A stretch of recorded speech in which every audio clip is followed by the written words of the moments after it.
స్వాగతం సుస్వాగతం తెలియజేస్తూ వారిని ఈ రిలే నిరాదీక్షను ఉద్దేశించి మాట్లాడవలసిందిగా కోరుతున్నాను. అందరికీ జై భీమ్, జై భారత రాజ్యాంగం. ఈరోజు గోదావరికని భారతదేశం ఆధ్వర్యంలో రెండో రోజు సాగుతున్నటువంటి రిలే నిరాదీక్షకు ఈరోజు ధర్మ సమాజ్ పార్టీ ఆధ్వర్యంలో మద్దతు తెలియజేయడం జరిగింది.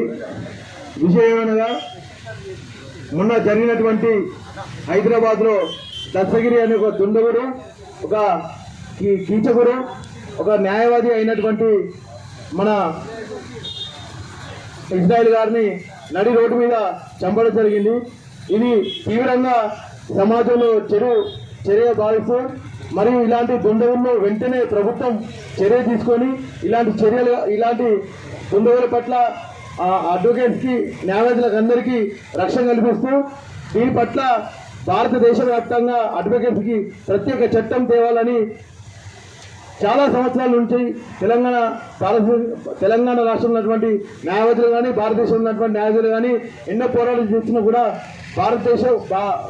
భారతదేశంలో ఉన్నటువంటి ప్రభుత్వానికి, రాష్ట్ర ప్రభుత్వానికి ఎలాంటి చిన్న చీమ కుట్టినట్టు కూడా అవుతలేదు.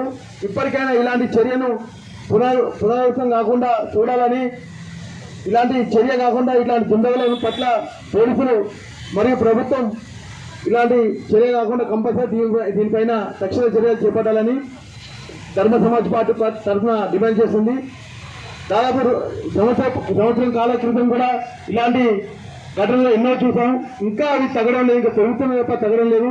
ఇప్పటికైనా దీనిపైన చర్య చేపట్టకపోతే ఇలాంటి గోదావరికని భారతదేశం ఆధ్వర్యంలో ఈ నిరాహార దీక్ష కంటిన్యూ ప్రభుత్వం తరఫున ఎలాంటి స్పందన రాకపోతే ఇలాంటి ధర్మ సమాజ్ పార్టీ ఆధ్వర్యంలో కానీ మరియు గోదావరికని భారతదేశం తరఫున కానీ తెలంగాణ రాష్ట్రంలో ఉన్నటువంటి అన్ని భారతదేశం తరఫున కలిసి యుద్ధం చేస్తామని చెప్పి డిమాండ్ చేస్తుంది.